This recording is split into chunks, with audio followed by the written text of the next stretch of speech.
Okay, we have been studying the book of Zechariah for the last 2 times. पिछले 2 सप्ताह से हम जकरिया के पुस्तक से पढ़ते आ रहे हैं And we will be continuing to do so for the next couple of weeks on Wednesdays and Saturdays. और आने वाले 2 सप्ताह भी हम बुधवार और शनिवार को इस पर मनन करते रहेंगे। Just to recap, याद दिलाने के लिए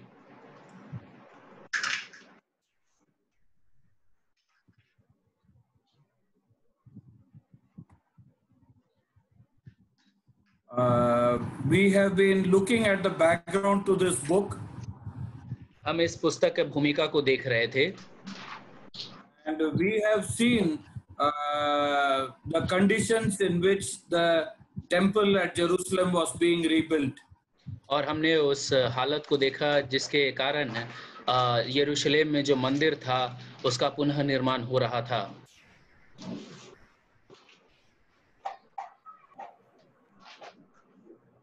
We also saw how God used the 2 prophets Haggai and Zechariah to encourage the people who are rebuilding the temple. और हमने ये भी देखा कि किस प्रकार से परमेश्वर ने अपने 2 भविष्यद्वक्ताओं को प्रेरित किया ताकि वो लोगों को प्रोत्साहित करे मंदिर को फिर से बनाने के लिए। How through their efforts and the efforts of the people, then later on the temple was rebuilt successfully. कैसे उनके परिश्रम से और बाद में लोगों के परिश्रम से सफलता से उस मंदिर का पुनः निर्माण हुआ। And to encourage the people, God gave them certain messages through the prophet Zechariah, which is what is our subject of study.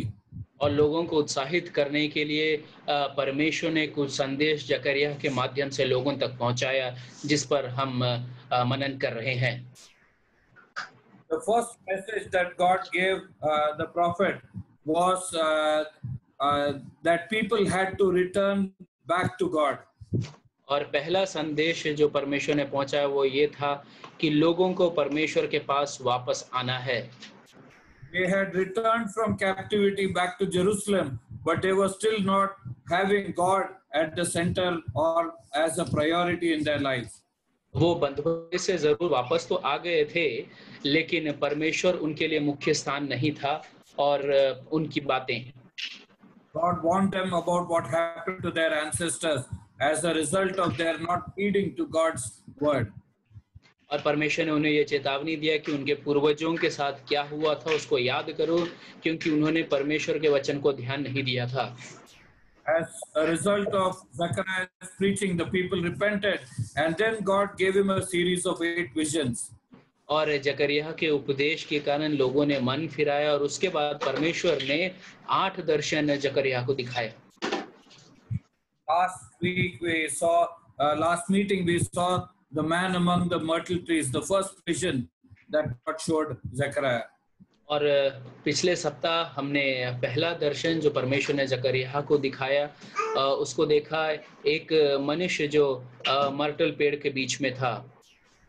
Okay, and today we will try to see 2 or 3 more of the visions that God gave Zechariah. और जकरिया को जो और जो 2-3 दर्शनें दिए हैं परमेश्वर ने उसको हम देखेंगे। We have already seen certain important things about visions. These were visions, that is something which the prophet saw happening in front of them. Then an angel was there who interpreted it.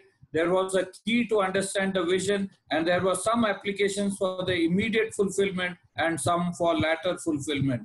हमने ये बात को देखा था कि दर्शन जो था वो भविष्यद्वक्ता को दिखा और एक स्वर्गदूत था जिसने उसको परिभाषित करके दिया, एक कुंजी दिया गया जिससे वो समझ सके और कुछ जो हाल में ही होने वाले थे और कुछ जो भविष्य में होने वाले थे वैसे दर्शन थे। Okay, we saw last week the man among the myrtle trees. और मर्टल पेड़ों के बीच में जो मनुष्य था उसका दर्शन हमने देखा।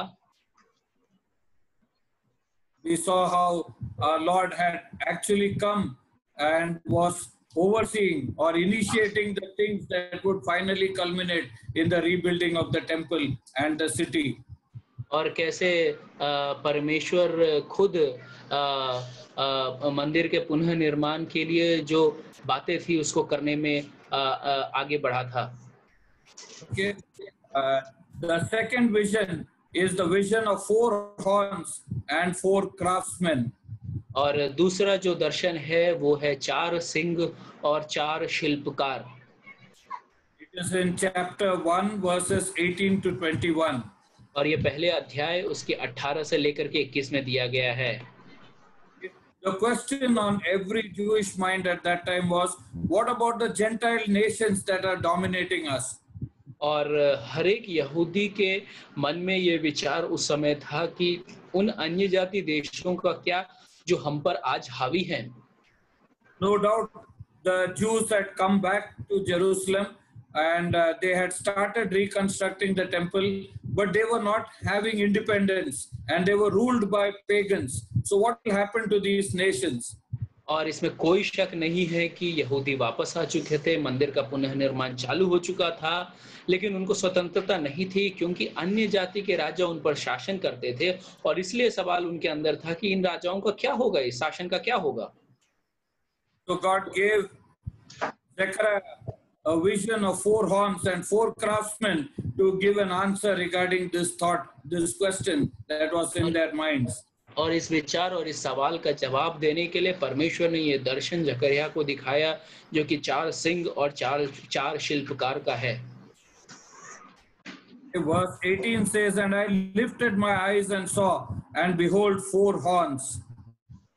अब मैंने नजर ऊपर उठाई और 4 सिंगों को देखा। Verse 20, then the Lord showed me 4 craftsmen. तब यहोवा ने मुझे 4 कारीगर दिखाए। 20वां आयत। The 4 horns and the 4 craftsmen are the 2 keys that we need to understand this vision. ये 4 सिंह और 4 शिल्पकार या कारीगर जो है वो कुंजी है जो इस दर्शन को समझने में हमारी मदद करेगा। Okay, horns stand for powerful powers and powerful kings. Singh जो है शक्ति और शक्तिशाली राजाओं को दर्शाता है। Bigger the horn, more dangerous the animal. यदि सिंह बहुत जितना बड़ा सिंह होता है उतना ही खतरनाक वो जानवर होता है। Here the horn stands for the Gentile powers that dominated the Jewish nation and scattered us. That is given in verse 19. और 19वां आयत में ये दिया गया है कि सिंह उन अन्य जाति के शक्तियों को दिखाता है जिन्होंने यहूदियों पर शासन किया और उन्हें तितर-बितर कर दिया। Daniel the prophet identified the 4 kingdoms as belonging to that of Babylon, Medo-Persia, Greece and Rome. और दानियल ने इन 4 साम्राज्य को बताया है और वो है बाबेल, फारस, यूनान और रोम। And Daniel was writing about 60-70 years before this time, and we can read about his prophecies in Daniel chapter 2, chapter 7 and chapter 8, which identifies these 4 kingdoms and talks about what will happen in the times of these empires. और करीब 60 से 70 साल पहले Daniel ने इसके बारे में लिखा और वो भविष्यवाणी हम दानियल 2 अध्याय, 7वें अध्याय और 8वें अध्याय में पढ़ सकते हैं कि क्या होने वाला है जब ये साम्राज्य आएंगे। The imagery of horns is used in many prophecies of the Bible, including that in Revelation 13. और ये जो सिंह का जो चित्रीकरण है वो बाइबल में कई जगह कई स्थानों पर यूज किया गया, खास करके भविष्यवाणियों में, और वो हम प्रकाशित वाक्य 13वें अध्याय में भी पढ़ सकते हैं। Okay, we'll read a few verses to understand it. और कुछ आयतों को हम पढ़ेंगे ताकि हमें ये समझ में आए। Psalm 75 verse 10. भजन 75 और उसका 10।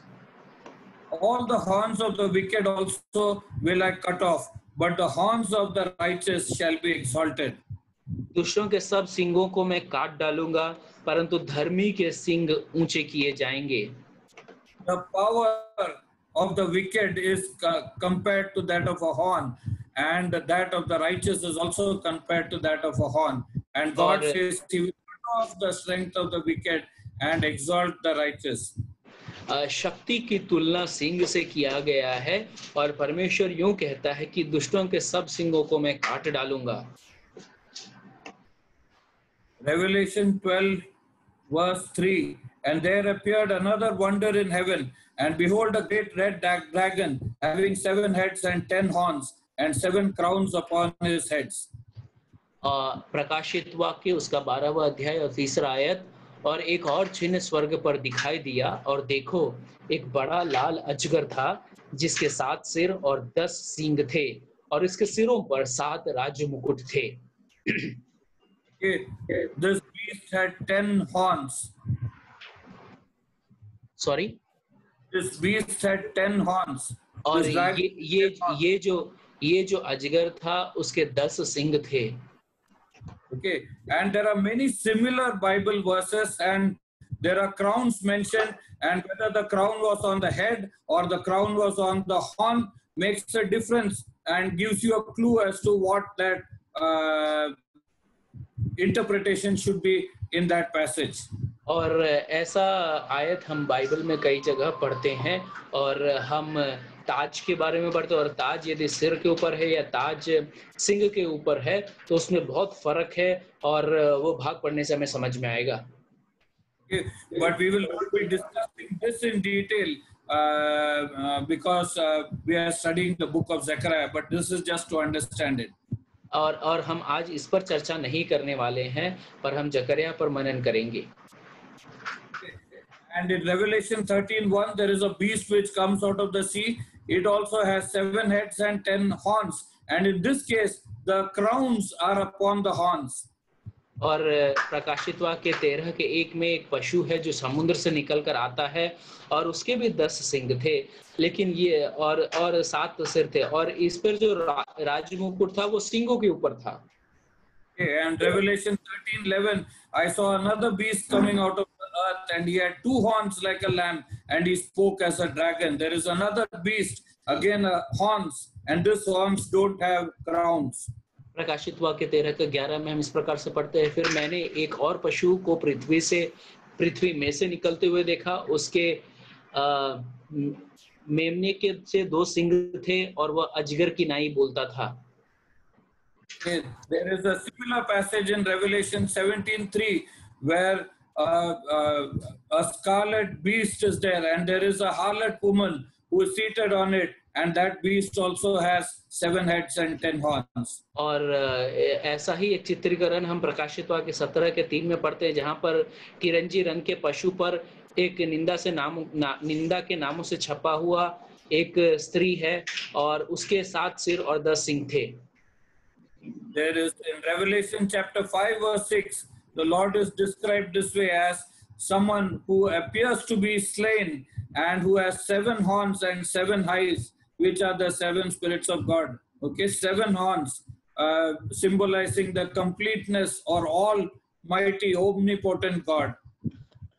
प्रकाशित वाक्य 5 के 6 में हम प्रभु के बारे में इस प्रकार से पढ़ते हैं कि एक वध किया हुआ मेमना मानो खड़ा दिखा, और उसके 7 सिंग थे, और 7 सिंग जो है परिपूर्णता को दिखाता है, और वो ये बताता है कि वो सर्वशक्तिमान है। Okay, so the horns across Bible prophecy stand for strength, they stand for power, and they symbolize some rulers who are there about whom the picture is drawn. और इसलिए बाइबल में सिंह का इस्तेमाल सामर्थ्य, शक्ति और शक्तिशाली को दिखाने के लिए इस्तेमाल किया गया है। Then there is another important prophecy where horns are mentioned, and we will try to understand this little bit more. और एक और भविष्यवाणी है जहां पर सिंह का विवरण किया गया, और हम इसको समझने की कोशिश करेंगे। In the 3rd year of King Belshazzar's reign, I, Daniel, had a vision after the one that had already appeared to me. In my vision, I saw myself in the citadel of Susa, in the province of Elam. In the vision, I was beside the Ulai Canal. उसका 8वां अध्याय और पहला और दूसरा आयत। Belshazzar राजा के राज्य के 3रे वर्ष में उस पहले दर्शन के बाद एक और बात मुझ दानियल को दर्शन के द्वारा दिखाई गई।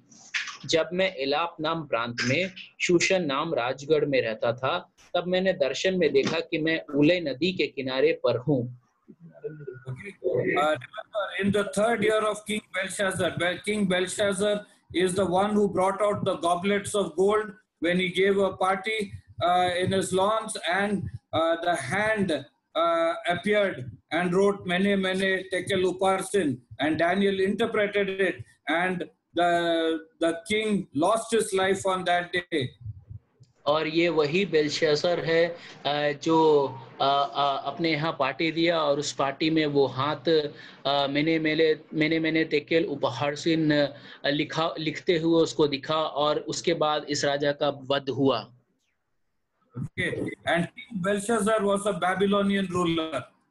और ये जो राजा बेलशास्सर था वो बाबेल का शासक था। The citadel of Susa was one of the capitals of the Persian Empire. Queen Esther was crowned queen in the citadel of Susa. और ये जो शूशन नाम राजगढ़ था वो फारस साम्राज्य का स्थान था और रानी एस्थेर यहीं पर थी। Okay. So God transported the prophet Daniel in time to a capital of another empire which was to come later on. और परमेश्वर ने दानियल को एक ऐसा साम्राज्य जो बाद में आने वाला था उसके बारे में दर्शन दिखाया। Okay. First, the Bible says that he saw a vision in which a ram with two horns was there. One horn was longer and the other was shorter. और बाइबल ये बताता है कि उसने ऐसा दर्शन देखा जिसमें एक मेढ़ था और जिसके दो सिंग थे, जिसमें से एक शक्तिशाली था और एक छोटा था। A ram charged east, west, north and south, and no other animal could stop it, and no one could rescue anything from its power.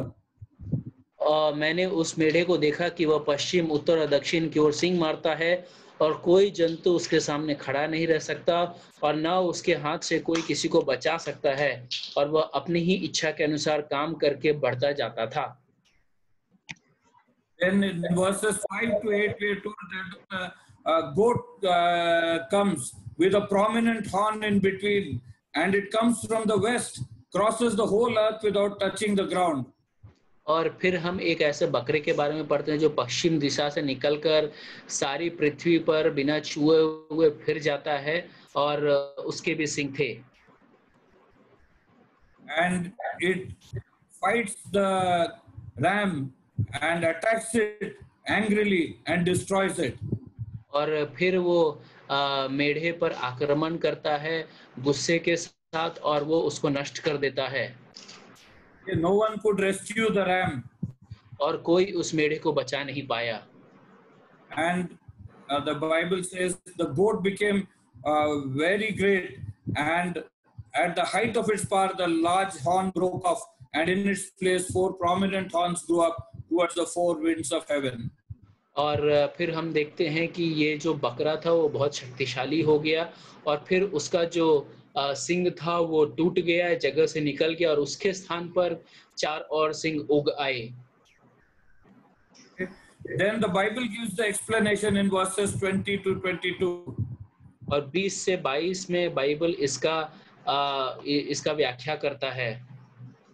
Daniel is told that the 2-horned ram represents the Media and Persian empires. और Daniel ये बताता है कि ये जो 2 सिंग वाला मेढ़ था वो मिदियान और फारस राज्य को दिखाता है या साम्राज्य को दिखाता है। The goat stood for the king of Greece. और जो बकरा है वो यूनानी राजा को दिखाता है। The prominent horn was, as we can see from history, Alexander the Great. और ये जो प्रमुख सिंह था वो हम इतिहास में देख सकते हैं कि वो अलेक्जेंडर द ग्रेट था। When he died, his kingdom didn't go to his son, but rather was divided between 4 generals in the 4 directions that are there: north, south, east, west. और जब उसकी मृत्यु हुई तो जो साम्राज्य था उसके बच्चे को लड़के को नहीं मिला, लेकिन उसके जो 4 अधिपति थे उनके बीच में बांटा गया, जो कि उत्तर, पूर्व, दक्षिण और वेस्ट में था। Okay, so the horns in Bible prophecy represent powerful emperors. और सिंह जो है बाइबल में शक्तिशाली शासकों को दर्शाता है। In the second aspect, the craftsmen had come to terrify the horns. Okay, verse 20 says that they had come to throw down the horns, which had lifted their horns against the land of Judah to scatter its people. और फिर हम देखते हैं कि कारीगर आते हैं उस सिंह को हटाने के लिए। God had raised individuals to destroy the powerful world empires and world rulers. और परमेश्वर ने लोगों को नियुक्त किया था ताकि वो शक्तिशाली शासकों को गिरा सके। When we look at history, we can understand who those 4 craftsmen were and who came and terrified the horns.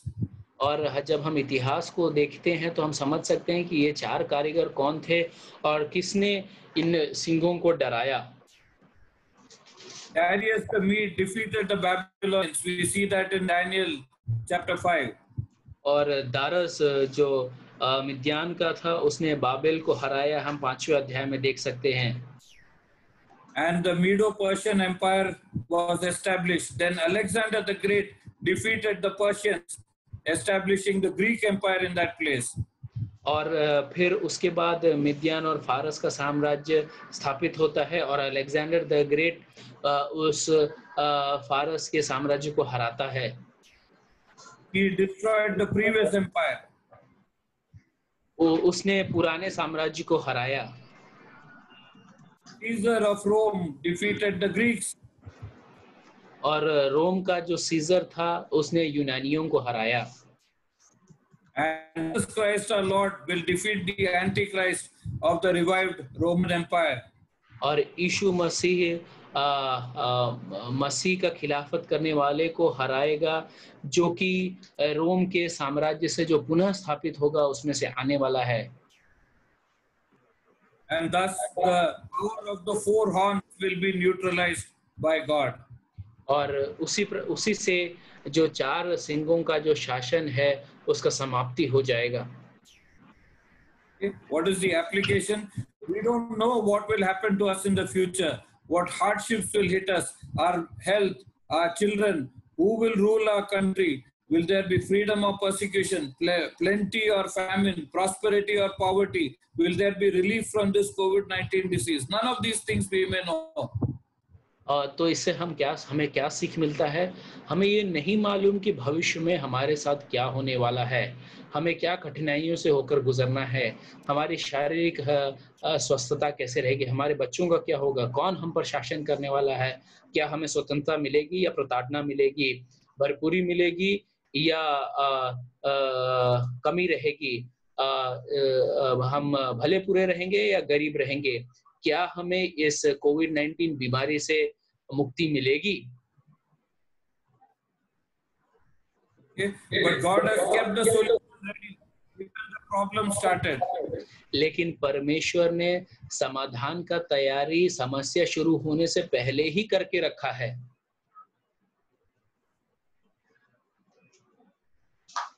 You can hear me, listen?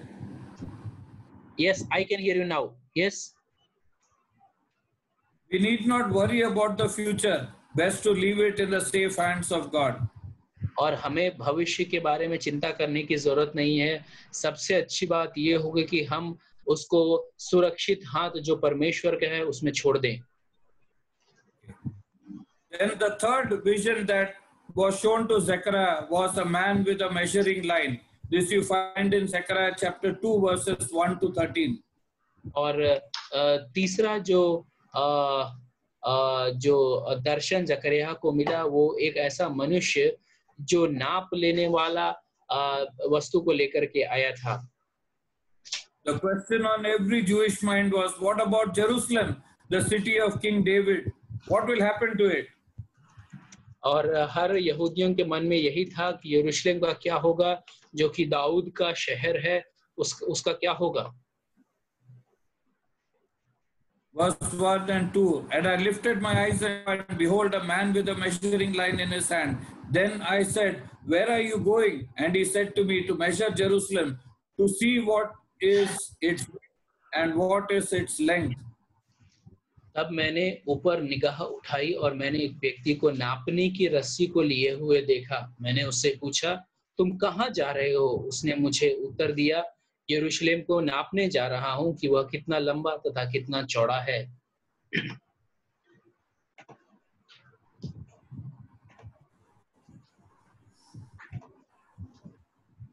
The measuring line indicates that some changes are taking place that requires measurement. और ये जो नापने वाली रस्सी जो है, वो ये दर्शाता है कि कुछ बदलावट हो रहा है जिसको मापने की जरूरत है। Jerusalem is the city that needs to be watched and measured. और यरूशलेम एक ऐसा शहर है जिस पर ध्यान केंद्रित करने की जरूरत है और उसे मापने की जरूरत है। It will be a city of walls. It will be a city without walls. Verse 4. और ये एक ऐसा शहर होगा जिसका शहरपना न होगा।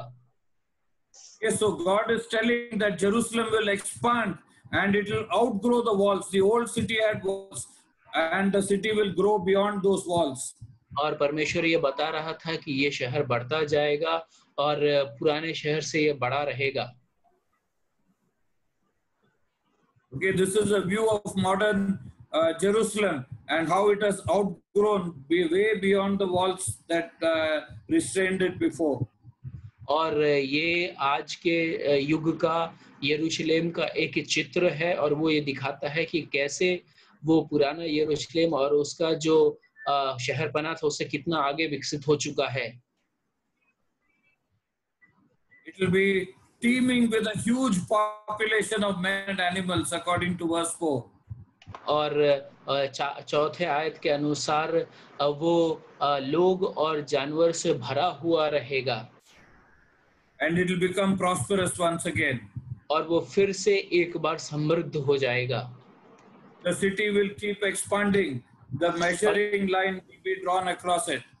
और ये शहर जो है वो बढ़ता ही जाएगा और जो नापने वाला रस्सी है वो उसके बीच से वो इस पार से उस पार जाएगा।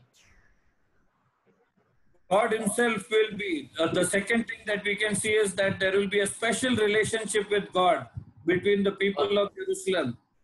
और दूसरी बात जो हम देख सकते हैं वो ये है कि परमेश्वर के साथ वो यरूशलेम के लोगों का एक खास संबंध रहेगा। Old Jerusalem was protected by its walls, but now God himself will protect it. He will be a wall of fire around the city. Verse 5 says.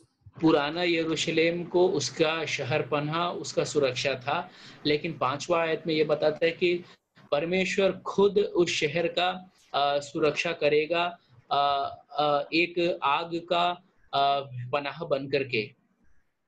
God himself will be the glory within. Verse 5 says. और उसके भीतर का जो महिमा है वो परमेश्वर खुद होगा।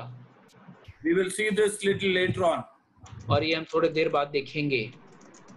He will be the reason why the Jews will be able to escape from the clutches of the world powers. और वही परमेश्वर ही वो कारण होगा जिससे यहूदी संसार के शासकों से बचे रहेंगे। Anyone who touches the Israelites touches the apple of his eye. Verse 8 says. और 8वां आयत ये बताता है कि कोई भी जो इस्राएलियों को छूता है वो उसके आंख के पुतली को छूता है। The Israelites are very special to God. इस्राएली परमेश्वर के लिए बहुत खास हैं। The Lord will raise his hand against them, that is those who plunder them, and those who plunder them, their slaves will plunder them in return. और परमेश्वर उनके खिलाफ हाथ उठाएगा जिन्होंने इनको लूटा है और उनके सेवक ही वापस उनको लूटेंगे। This is what verse 9 says. और ये वो 9वां आयत बताता है, Jerusalem will be God's special city. और यरूशलेम जो है परमेश्वर का एक खास शहर रहेगा। Verse 9 says, people of Jerusalem will know that the Lord Almighty has sent our Lord when he comes and dwells among them. और यरूशलेम के लोग इस बात को जानेंगे कि परमेश्वर सर्वशक्तिमान ने यीशु मसीह को भेजा है जब वो आएगा उनके बीच में रहने के लिए। Not only God has a special relationship with the nation of Israel, but he also has a special place for Jerusalem. इतना ही नहीं कि परमेश्वर का यरूशलेम के लोगों के साथ खास संबंध है, पर यरूशलेम के लिए भी एक खास जगह है। Many nations will join with the Lord on that day and become his people. Verse 11 says. और 11वां आयत ये बताता है कि बहुत सारे देश प्रभु के साथ हाथ जोड़ लेंगे उस दिन और उसके जन बन जाएंगे। The Lord will inherit Judah as his portion in the Holy Land and will again choose Jerusalem. Jerusalem would be special to him. और यरूशलेम परमेश्वर के लिए खास रहेगा और परमेश्वर वापस यहूदा को फिर से प्राप्त करेगा और उस पवित्र भूमि को और फिर से वो यरूशलेम को चुन लेगा।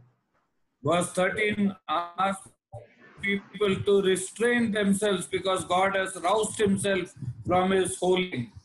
और 13वें आयत में ऐसा बताया गया है कि लोगों शांत हो जाओ, परमेश्वर के सन्मुख शांत हो जाओ, क्योंकि वो अब अपने पवित्र निवास स्थान से खड़ा हो चुका है।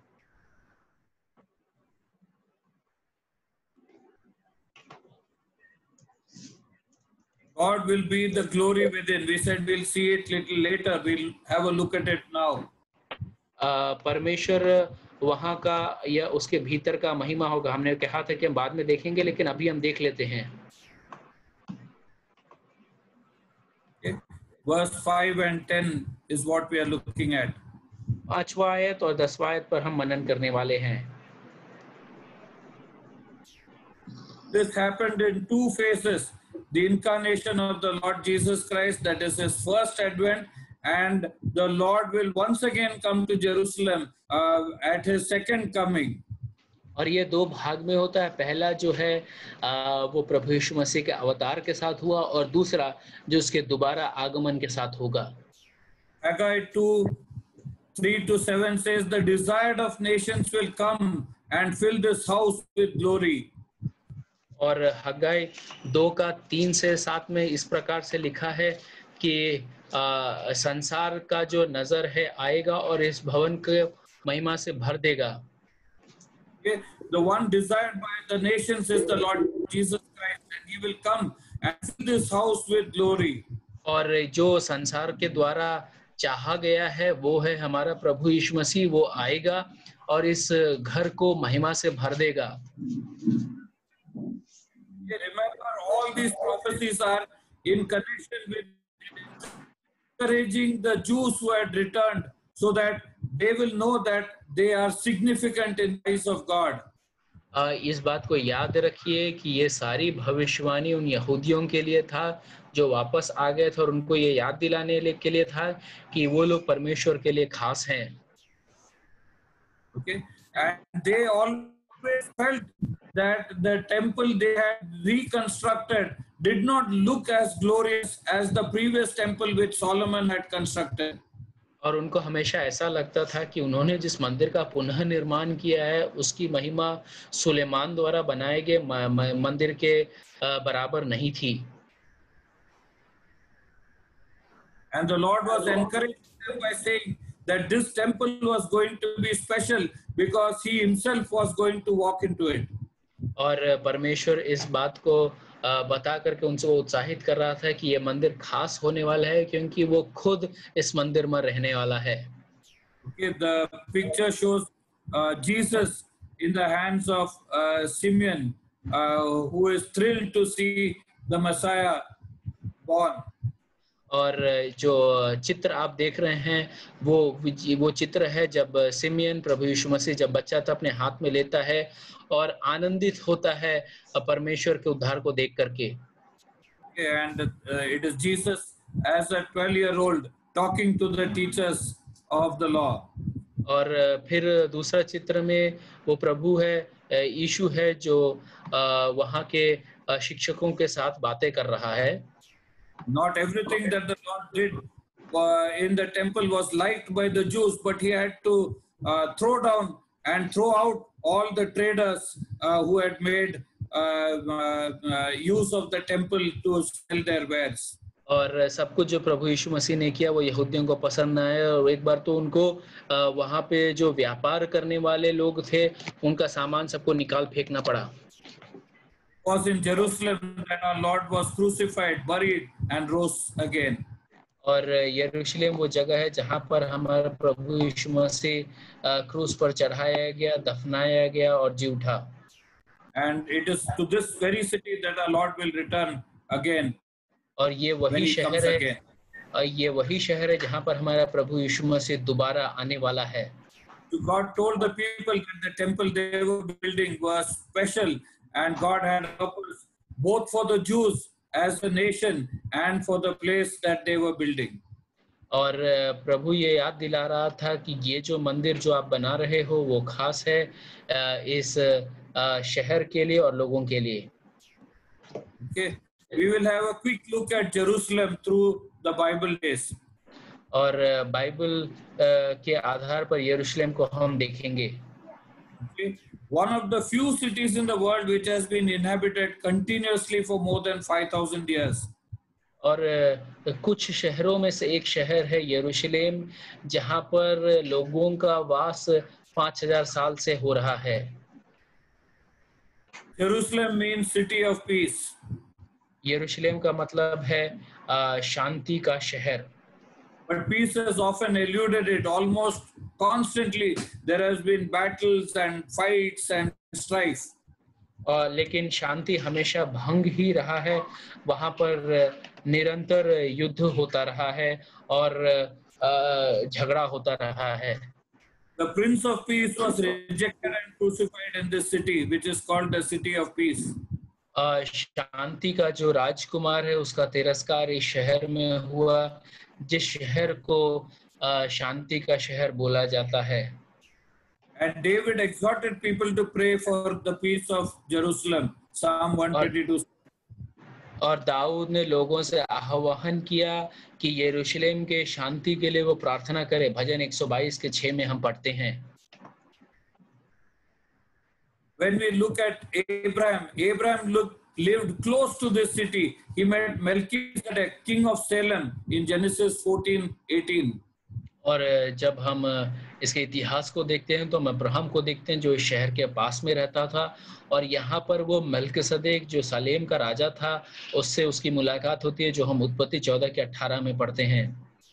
Abraham offered Isaac on Moriah. Moriah is on the hills surrounding on which Jerusalem is.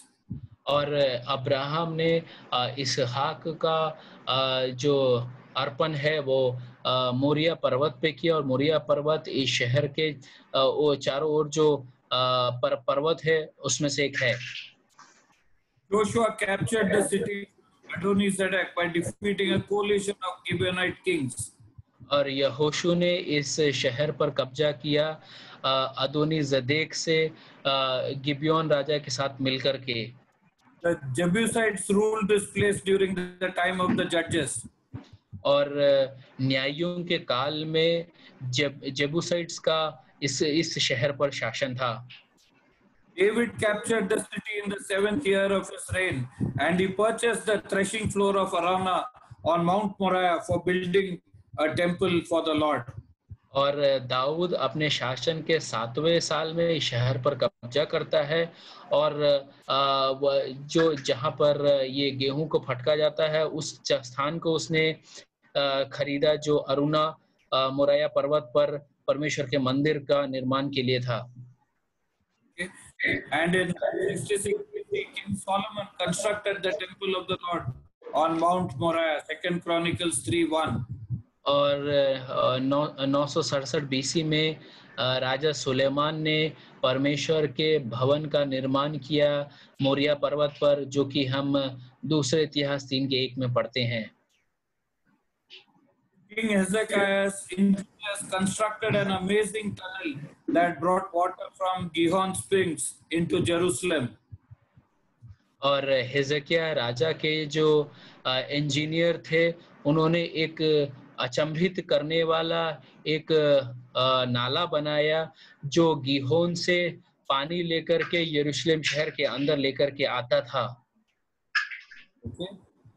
You can have a look at this blue line. This is the water coming in from the river and being channeled through a tunnel into a pool. The pool in the city, in the middle of the city. और ये जो चित्र में आप जो नीला रेखा देख रहे हैं, ये वो नाला है जिसके द्वारा वो पानी गीहोन से शहर के अंदर आता था। And in the rest, 586 BC, the temple was destroyed. 516 BC, the temple was reconstructed, and that is what we have already seen. और बाकी हम जानते हैं 586 BC में मंदिर को नष्ट किया गया, फिर 516 में मंदिर का पुनः निर्माण होता है। And in 332 BC, Alexander conquered Jerusalem, but he spared it. He did not destroy.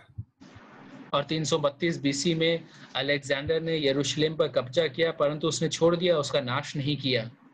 Okay, that is because the priest Judua carried with him the prophet Daniel's writings about that prophecy which we saw, the prophecy of the goat with the one horn, and showed him how the Bible had already prophesied that Alexander would be coming. और ये इसलिए था कि JUDA नाम का एक भविष्यद्वक्ता था जिसने दानियल जो भाग हमने पढ़ा वो भाग अलेक्जेंडर द ग्रेट को दिखाया और बोला कि कैसे बाइबल में पहले ही बता दिया है कि आप आने वाले हो।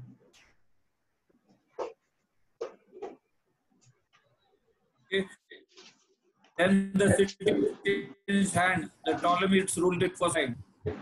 और फिर ये शहर हाथ बदलता रहा, फिर मिस्र के जो टलोमी थे उन्होंने इस पर शासन किया।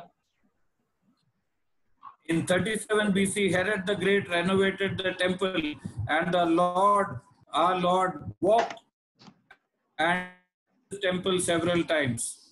और 37 BC में हेरोद राजा ने इस मंदिर का रखरखाव किया और यहाँ पर हमारा प्रभु यीशु मसीह इस मंदिर से होकर गुजरा, हम पढ़ते हैं। Some of the disciples pointed out to the beautiful stone, large amount of money that was there in this temple because of the gift. और कुछ लोग मंदिर के विषय में चर्चा कर रहे थे कि वह सुंदर पत्थरों और परमेश्वर को अर्पित की गई मनौती की भेंटों से कैसे सजाया गया है। And our Lord said, "Do you see these stones? The time is coming where not one of them will be left in its place. They will all be knocked down." और तब यीशु ने कहा, ऐसा समय आएगा जब ये जो कुछ तुम देख रहे हो उसमें से एक पत्थर दूसरे पत्थर पर टिका नहीं रह पाएगा, वे सभी ढा दिए जाएंगे। AD 70, Emperor Titus destroyed Jerusalem and burnt the temple. और AD 70 में टाइटस शासक ने इस शहर पे कब्जा किया और इस मंदिर को जला दिया। So the temple that was built at the time of Zechariah was destroyed by Emperor Titus. और जकरिया के समय में काल में जो मंदिर का पुनः निर्माण हुआ था वो टाइटस राजा ने नष्ट कर दिया, बर्बाद कर दिया। There are two more Jewish temples mentioned in the Bible. One will be there at the time of the tribulation and one during the millennial reign of Christ. और दो और चर्चा हम यरूशलेम के बारे में पढ़ते हैं। एक जो uncle, can you repeat please? Yeah, there are two more temples which are mentioned in the Bible. दो और मंदिर के बारे में हम बाइबल में पढ़ते हैं। There are two more temples mentioned in. You are able to hear, Linson? Yes, now it is clear. Yes. Hello? Yes, I can hear you now. Hello?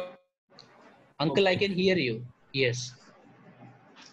So these are the stones that have been brought down, temple destroyed.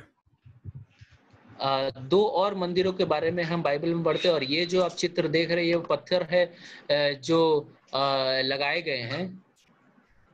These are the stones that are there from Zechariah's temple which was destroyed. और जकरिया के काल में जो मंदिर था जो बर्बाद किया गया था उसके पत्थर हैं ये.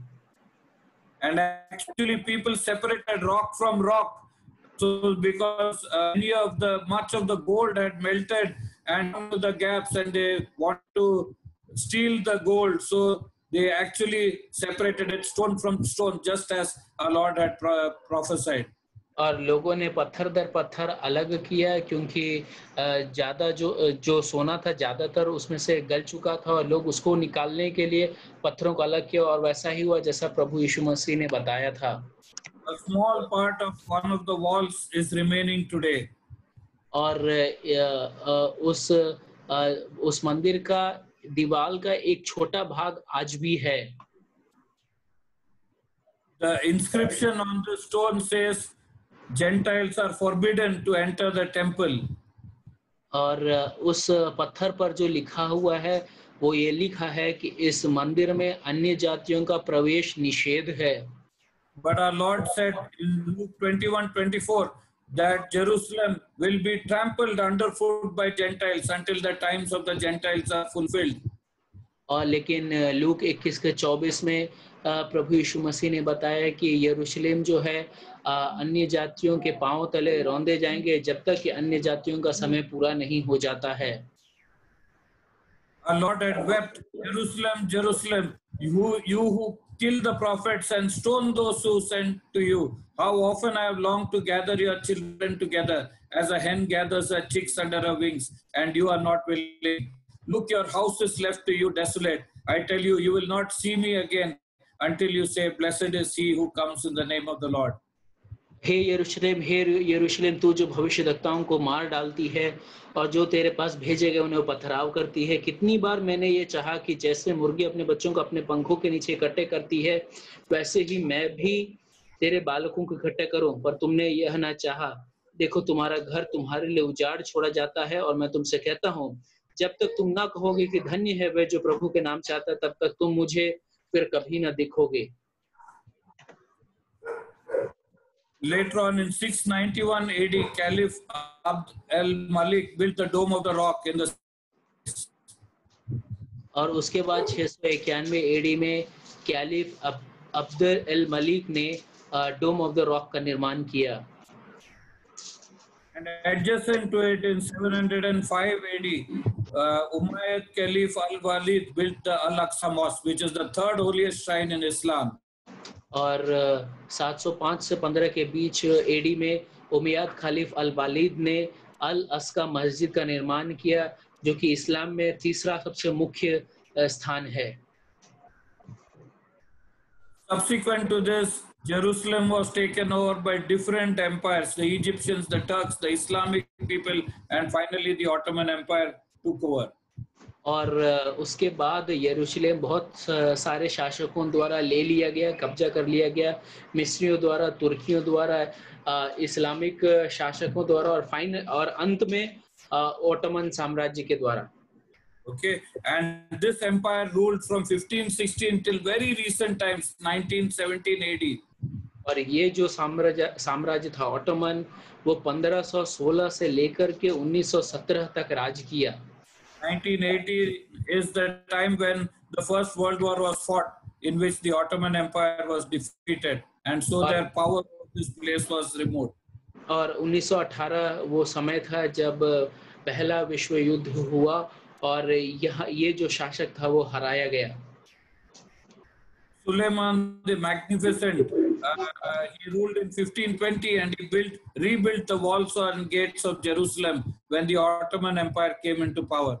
ऑटोमन साम्राज्य जब शक्ति में आया, राज में आया, तब सुलेमान जो बहुत अच्छा था, उसने यरूशलेम का दीवार और द्वार को फिर से निर्माण किया.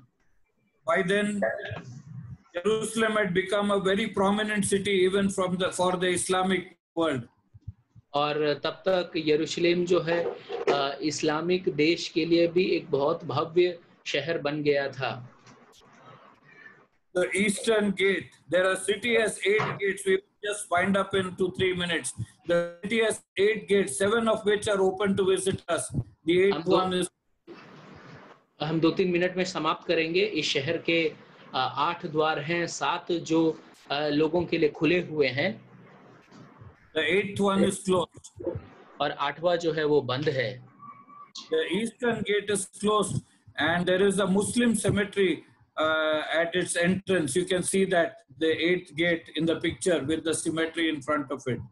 और 8वां जो दरवाजा है या फाटक है वो बंद है और उसके सामने मुसलमान का कब्रिस्तान है जो कि आप चित्र में देख सकते हैं। It is called the Golden Gate or the Beautiful Gate or the Mercy Gate or the Gate of Eternal Life, and that gate is closed. और इसको स्वर्ण द्वार या सुंदर द्वार या दया का द्वार या अनंतकाल का द्वार, अनंतकाल के जीवन का द्वार बताया गया है, बुलाया गया है। The Emperor Suleiman closed the door because he heard the locals telling him that the Messiah would come in through this gate. और सुलेमान राजा ने इस फाटक को बंद किया क्योंकि वहाँ के जो लोग थे उन्होंने उसे बताया कि मसीहा जो है इस द्वार से भीतर आने वाला है।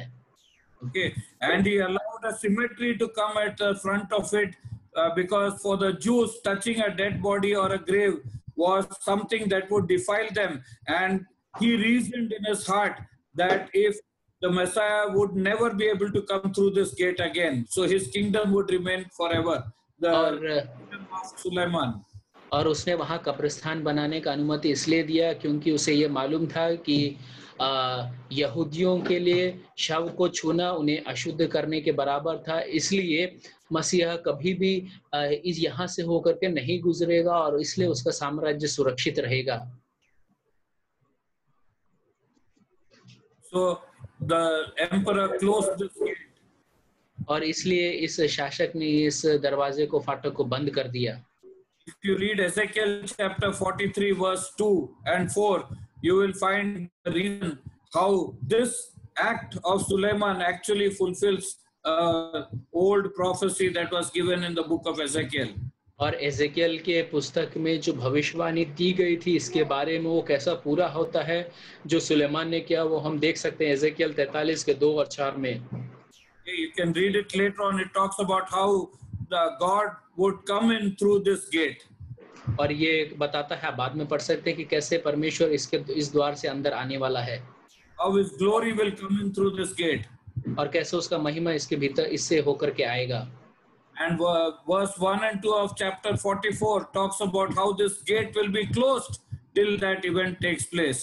और 44 के 1 और 2 में हम पढ़ते हैं कि कैसे ये द्वार जब तक कि वो घटना नहीं होने वाला होता तब तक बंद रहेगा।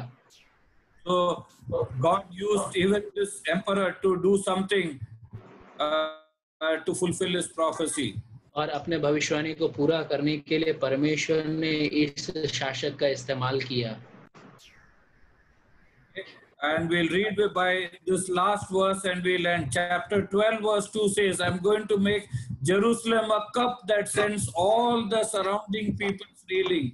Judah will be besieged as well as Jerusalem.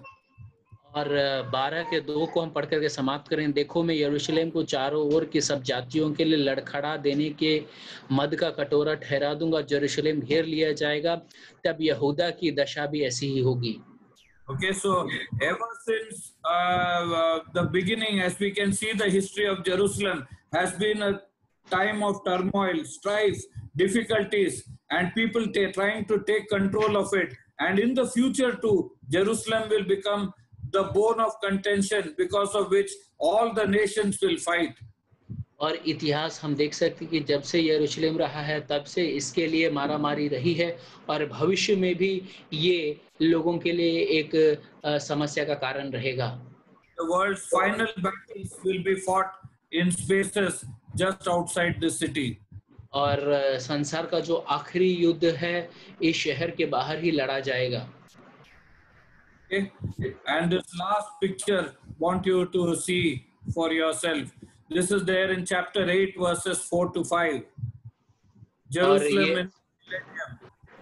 और 8वें अध्याय के 4 और 5 में हम यरूशलेम जो प्रभु यीशु मसीह 1000 साल के शासन काल में रहेगा उसका चित्रीकरण है। It talks about how old men and women will be sitting in the streets with their sticks in hand, and children will be playing in the streets of the city. और Boys and ये बताता है कि कैसे बुजुर्ग यरूशलेम के मार्ग में अपने छड़ी के साथ बैठेंगे और बच्चे और लड़कियां खेलते नजर आएंगे। okay, so God has a plan for Jerusalem, and this is the message that God gave to the people at Zechariah's time. और जकरिया के समय में जो लोग थे उसको परमेश्वर का यही संदेश था कि परमेश्वर को यरूशलेम के बारे में एक उद्देश्य है।